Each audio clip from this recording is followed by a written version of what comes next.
are some strategies you can use if you're having a hard time being understood by the student. First of all, speak slowly and clearly.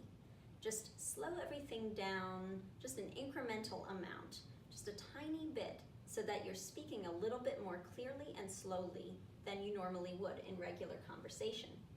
Also, try to use more synonyms. If you're talking about skyscrapers and you're getting blank stares, say to them, really tall buildings like you would find in a city. Try to explain the words, use some synonyms, explain things in different ways.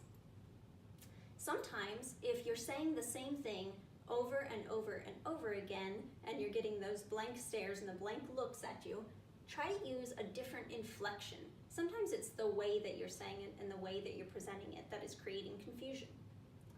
Also, ask open-ended questions. If you ask an open-ended question to a student, you can better gauge if they really understand. If you say, do you understand? Sometimes people say, yes, just because they want to make you happy. It's also always important to use simple and clear language when you're speaking to English language learners, because they don't have those SAT prep words yet. So stick to very simple terminology. It's also helpful to group the information.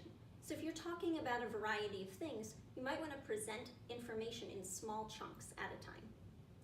And always encourage questions. So in your classroom, in any situation, make the students comfortable, let them know that questions are allowed and encouraged.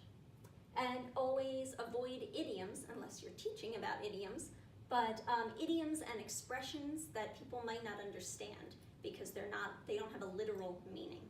It's very important.